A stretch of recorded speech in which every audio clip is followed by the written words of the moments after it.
Without further ado, I'm gonna leave you with some of the actors in this very important thing. We are really great. We are Olympic podium great, okay? And so Arianna is going to be our first speaker today. She's a professor in the Department of Neurobiology and she's going to tell us today how the brain manages to learn that a taste that we like can become unpleasant. Arianna, please.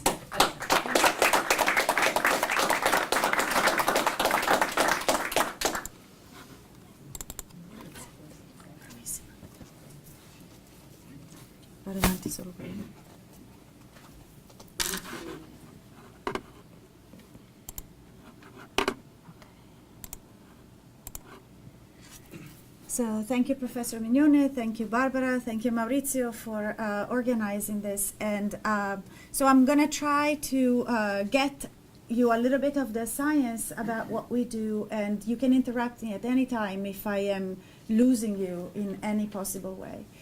So what my laboratory is interested in is really trying to understand how the brain changes in response to experiences, to learning, and to degeneration. The poster I have outside is a model of Parkinson's disease, so it's very different than this type of learning.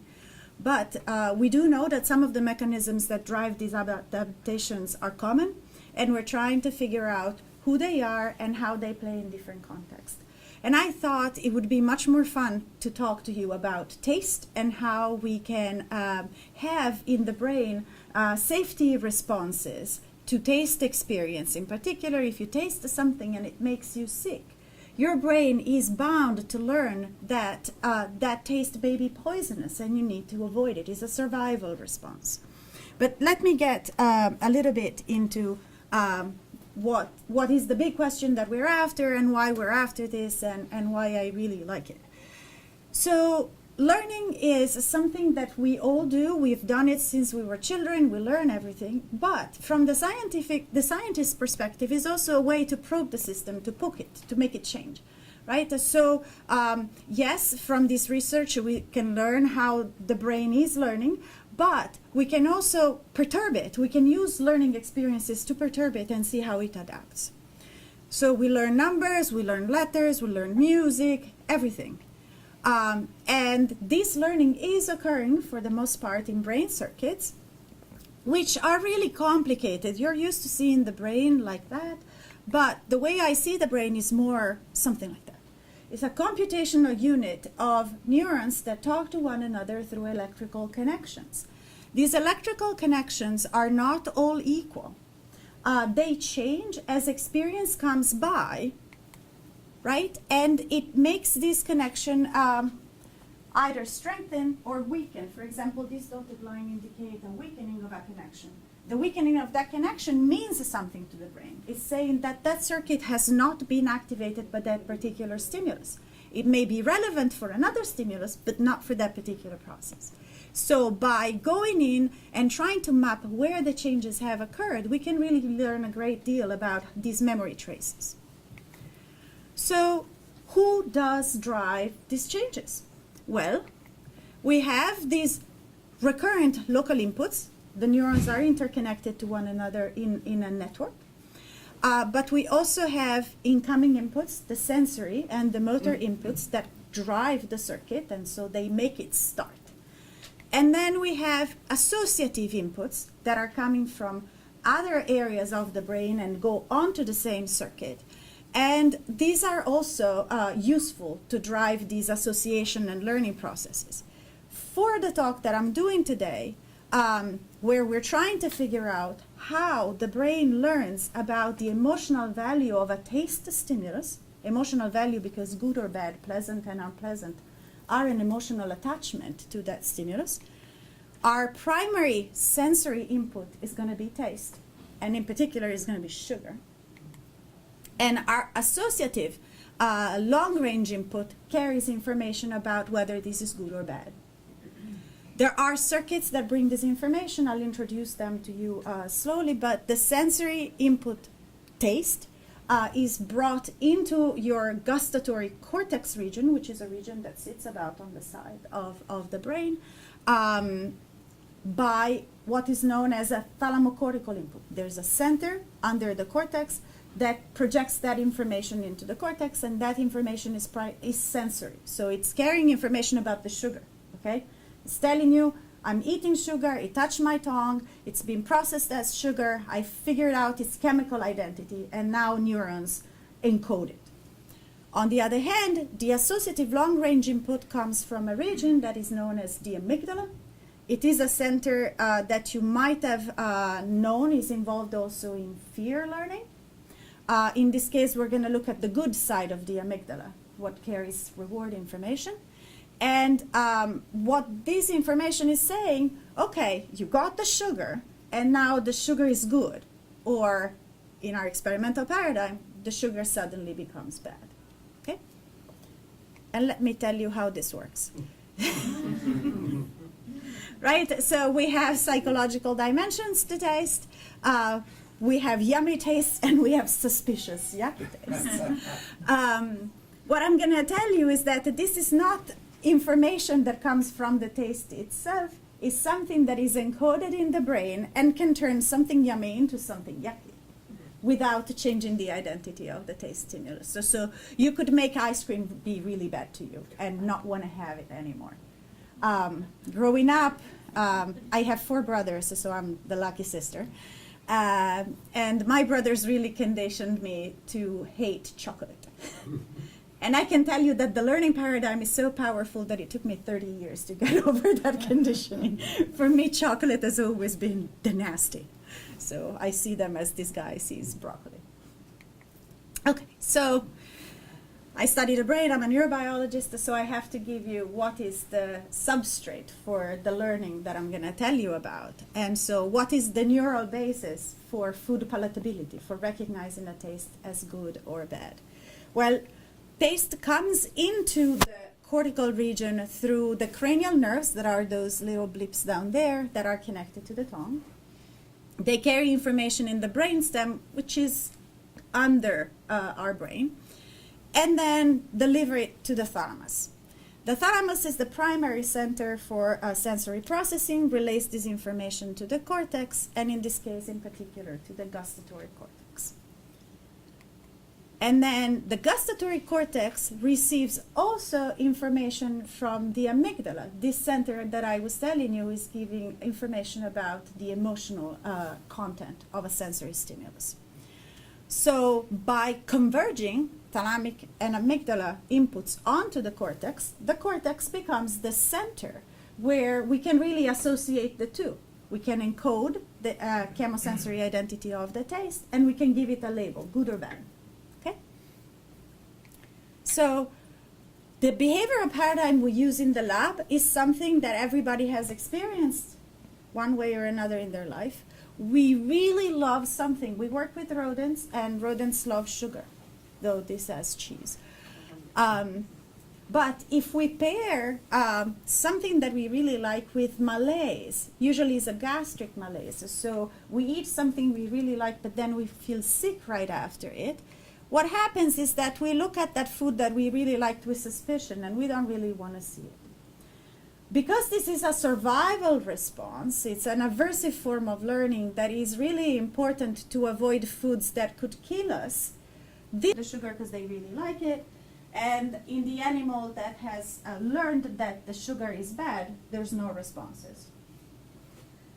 So we do know that these two regions are involved. That's how we learned about it. And the way we learned about it is that if you inactivate one pharmacologically or the other, you don't have learning. So what did we contribute to this is trying to figure out what is it that has changed in this connection that has delivered the learning. So we study gustatory cortex as a model. We study it for the purpose that it integrates information from the thalamus and from the amygdala, so it figures out the identity of a taste stimulus and adds the emotional component to it. But how does it do it? I mean, I showed you how I see the brain in all those neurons connected to each other, and now I'm showing you boxes, right?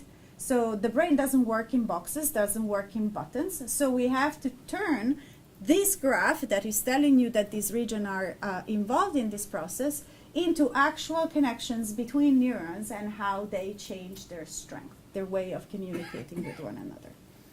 So how do we do that? Well, we use some anatomy. By training, I'm an electrophysiologist, which basically, for the people that are not familiar with this, is I'm an electrician of the brain. I do like to put electrodes into neurons and inject the little currents and see how they communicate with the neuron downstream. So the first thing that we needed to do in this case was figure out if axons from the thalamus and axons from the amygdala, the axons are the projection that activate the cortex in the end, overlap in the same part of the gustatory cortex. Because if we are hypothesizing that is the conjunction of those two inputs that it's making the change and driving the learning, they should be overlapping someplace.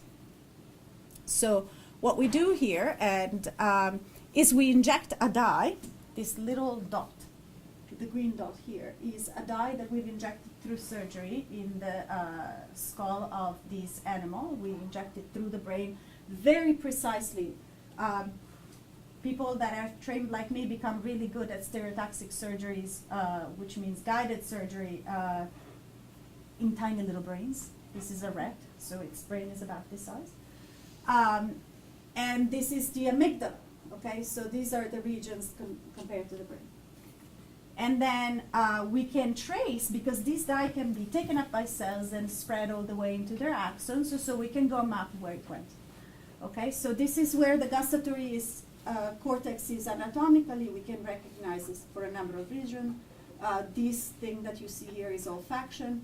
Up there is the somatosensory cortex, and smack in the middle here, we know it's the gustatory cortex.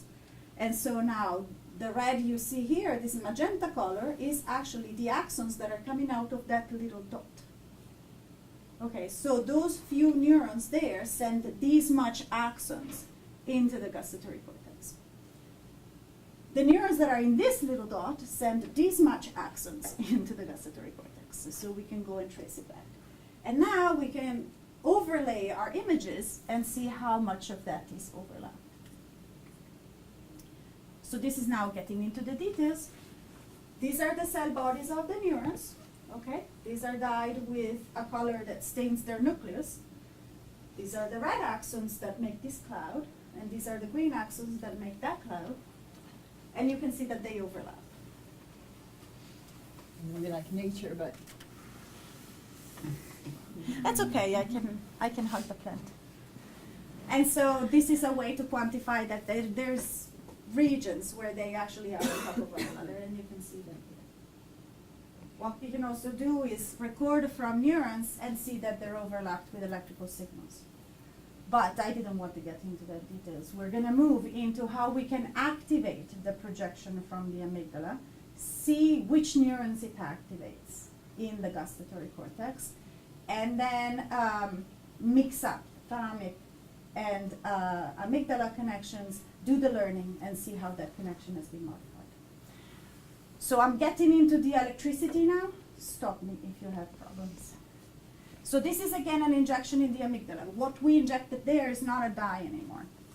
It's a fancy little protein that is activated by light and is paired with a fluorescent tag so that we can see where it goes. So we make the neurons, this is a genetic construct, so we inject it in the cortex, it gets taken up by the cells, it's expressed as their own genes, it's transported all the way at the end of the axon, and it makes those axons sensitive to light. Light at in the green wavelength, green-blue, so 488 nanometers. So when we go look at the gustatory cortex, and now I didn't turn it into magenta because they're actually green. This was just to visualize things together. These axons that are green are now sensitive to light. So if you flash a light on top of these axons, they will release their neurotransmitter. So they will communicate with the neurons downstream. So we can actually see responses. And it will be very selective because it's only the neuron that express the light sensitive protein that will be activated. No need for big field electricity here, just a little spots of light. And we can make it as narrow or as broad as we want because we can focus our light in specific spots. The other pretty thing, and this is where the pretty pictures of the electrophysiologist come in, is we can poke an electrode inside each single cell and record from them. So this is their own signature action potential. Each neuron is a little bit different, and we learn which category they're part of by recording from them and looking at how they respond. So now you see this is an excitatory neuron. It's a pyramidal cell. It's one of those that receive the stimulus and project it far away. And it has this morphology, and you can see that the axons, the green axons, are making dots on top of it.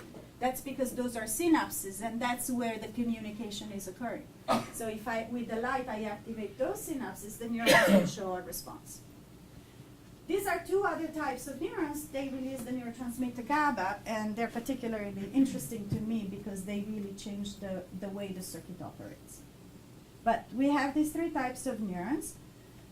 If we flash a light on the green fibers, we can go see which of them, or if all of them, are now connected by the amygdala. So they're now receiving information and integrating it. And what I can tell you is that they all do. They don't do equally. So for example, the pyramidal cells, those that go up like this, in the superficial layers of the gustatory cortex, which is this part. This is the deep one, okay? The ones in the superficial layers have big responses to the light activation. The one in the deep layers have tinier responses. So there's an anatomical and a functional difference in the way neurons talk to one another when they are responding to the stimulus. And the same is true for the other two types of neurons, although the number of neurons that respond differs, the size of the response is the same. So all these neurons are involved in processing, whether a stimulus is good or bad. Now, are these connections all affected in the same way if we now make the animal learn that sugar is good initially, and then it makes them sick, and then they don't want to use the sugar again? Have we changed the way the amygdala is activating the neurons now? So this is just to tell you how it works in the lab, right? So we have an animal that is water deprived.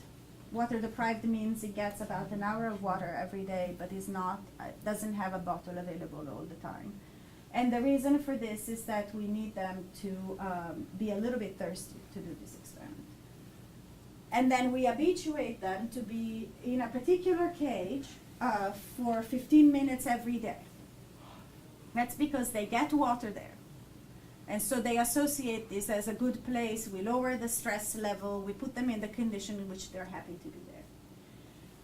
And then on conditioning day, what we do is we give them sucrose for the very first time. They've never met it before. And then we inject the lithium chloride, IP means in their belly. This will give them a stomach malaise. Rodents do not have a gut reflex. They don't vomit. They don't... but they do have tummy aches, so that's what we're giving them. Then the next day we give them water, and then we do the association again. The reason why we do it twice, while I told you that this learning occurs only in one shot, is because we need it to be powerful enough that we can see it when we go at synaptic resolution. It's just to make sure that everything is working. And then on the 8th day, we offer them 2 bottles. One has water, one has sugar, and we see which one they want to drink the best. And that is telling us that the animal is now preferring one over the other.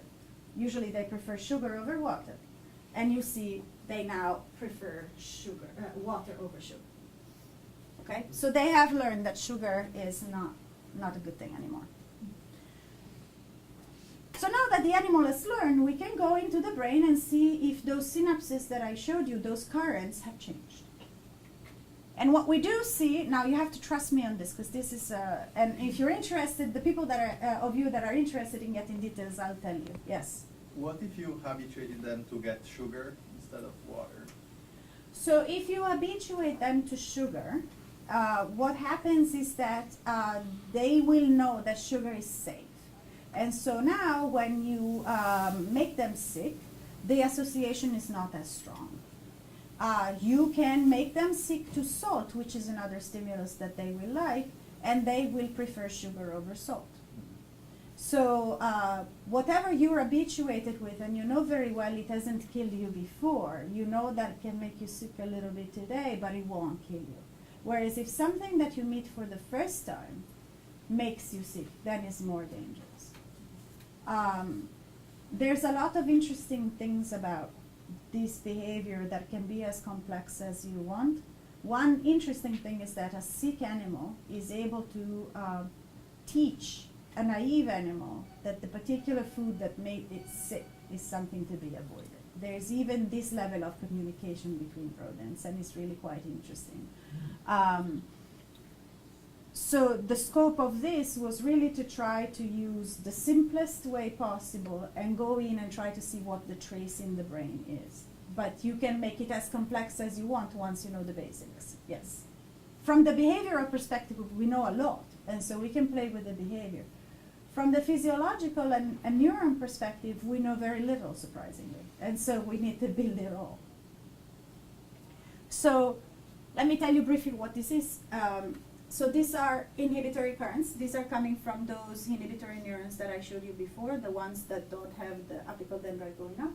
These are excitatory current, and they're coming from two of those cells, excitatory cells that project. And what we're really getting here is the synaptic load on the cell. They get a certain amount of excitation, a certain amount of inhibition, and after the learning, what we see is that the inhibition goes down and the excitation goes down, but the inhibition goes down more. So the circuit net effect is that it becomes more excitable. And so that's the excitation-inhibition ratio, which is shifted toward higher excitation. Now, this is fun because typically learning has been associated with strengthening a synaptic connection. This is what has been said for pretty much 44 years, because the first paper came out the day I was born, that learning is associated with strengthening the connection between two neurons. And unlearning is associated with weakening the connection between two neurons. What these data are telling us is that learning is associated also with the weakening of a connection. So this is a completely different way to look at the learning process that we have to learn from scratch. So this is a finding that we had in the lab about a year ago, and we're building from it. There's clearly learning-based things happening when two connections weaken, which is very interesting because it's a little bit counterintuitive. But there's a trace. We can see it. There's a trace and we can measure it. This is the response from the amygdala into the cortex. So that associative connection has changed its strength. The other thing that has changed is the ability of these neurons to adjust. Okay, so this is a way to induce plasticity in a naive animal, and if we put in patterns of activity that mimic what the amygdala is doing, we depress the connection, which is what I just showed you. If we go into an animal that has learned, the effect of the same pattern of activity is the opposite. So not only we have a trace that has changed the strength of a connection, but we have now also changed the capacity of that connection to adjust. So there's a big trace going on there. It's very large because you can see it in the overall input. It's also specific to the amygdala and is completely altering the way this connection is now responding to activity. So the details of it, again, is very technical, but what the take-home message of this is that the synapse is not the same anymore.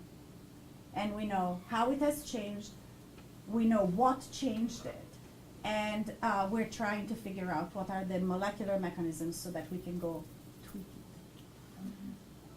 Now, the closing argument is then now we know what is driving these changes. Can we make the animal learn the CTA, not by making it sick, but just by using this patterned activity in the brain? I told you about that lovely light-gated protein that you can activate, okay? So we can exploit that We can inject the amygdala, make the fibers that go into the taste cortex express this light-gated protein, and use this pattern of activity that we know what it does, because it's depressing the synapse, which is what we want to achieve, and pair that with sucrose instead of the lithium chloride, and now see that the animal has learned. So that's what we did. And so now the behavioral paradigm on a naive animal is a little bit different. The animal doesn't get sick here. So it's water deprived, gets used to getting water for 15 minutes every day in this cage. And then our conditioning, our learning session goes by pairing sucrose and light activation in the brain. And then water, and then another day of sucrose and light activation in the brain. And then the 2-bottle test.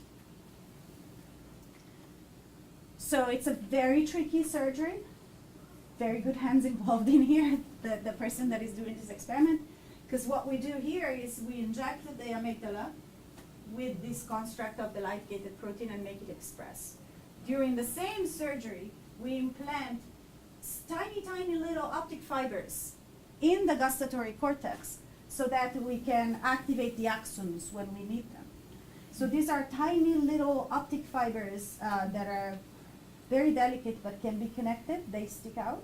And then with magnets, we connect it to an electrical and electronic set of instruments that can deliver the light with the type of intensity and patterns that we like.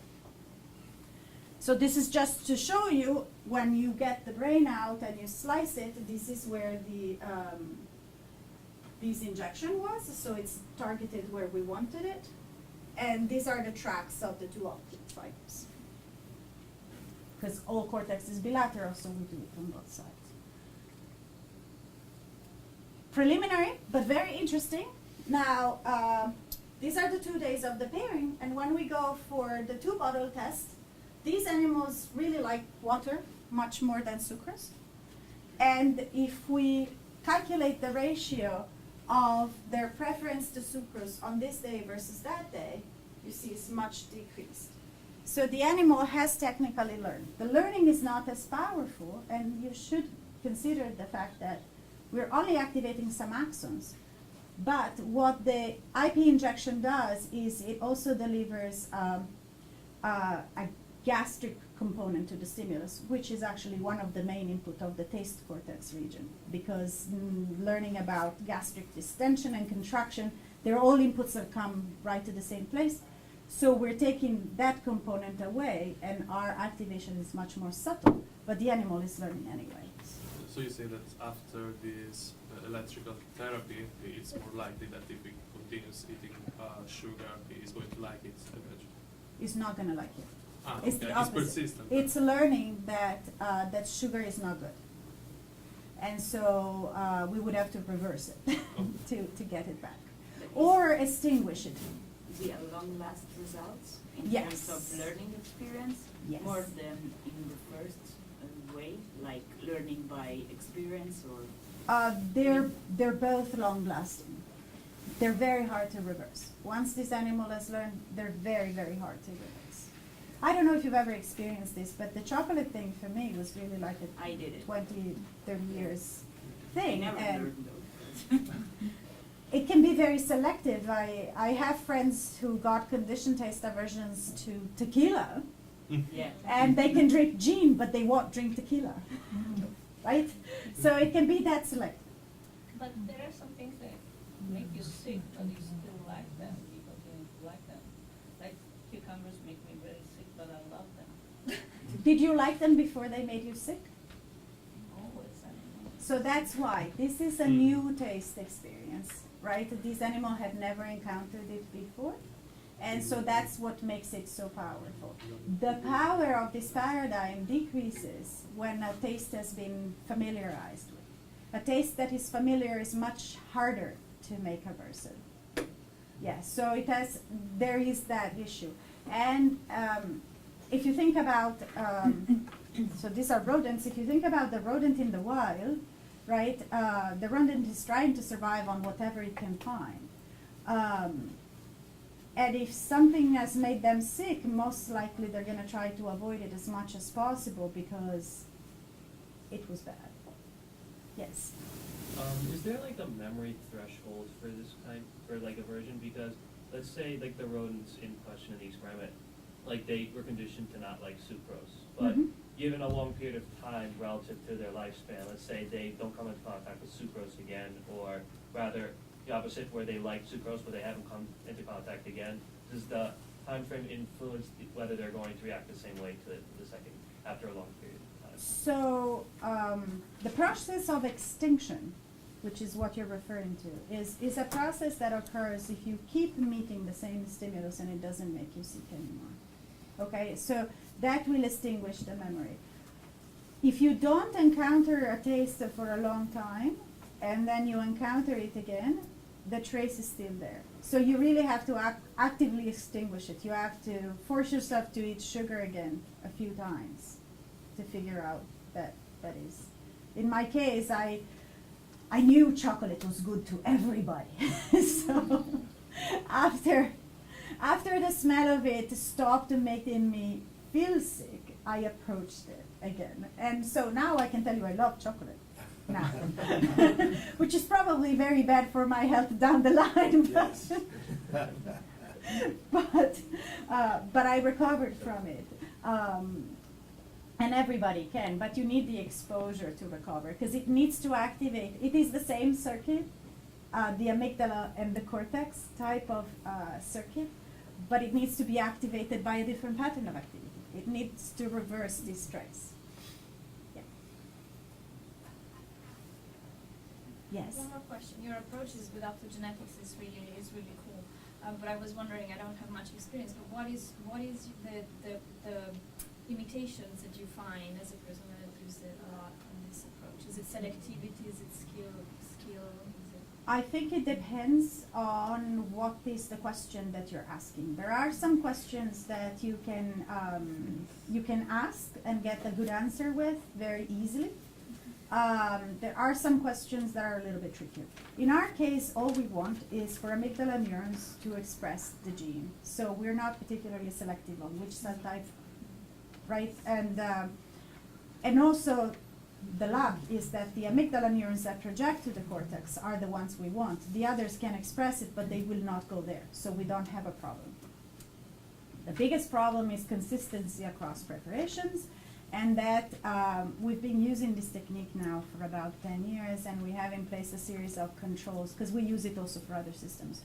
A series of controls and, ways to verify that one animal is really comparable to the other. We have calibration curves. One of the trickiest things to deal with this type of work is that the strain of virus that you get from the virus facility, every time you finish one, the new one is not exactly the same as before. So you have to go through the entire calibration process. And because some of these constructs are getting better, most of the times they get way too powerful for what we want to do. So we have to figure out how to put us back in the original conditions. Which is something that has happened very recently.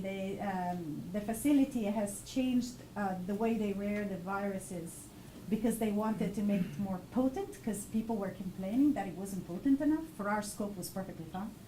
And so now this thing comes in and is so powerful and so aggressive that is going outside of the places where we wanted and is marking way too much, and we just have no range. So what we had to do was go back, recalibrate, dilute, figure out if it was an expression problem, if it was a diffusion issue. Took us about 6 months. In the end, it was just a dilution problem. We reduced the viral particles, and now it's back to normal. But we had to reduce it 100 times.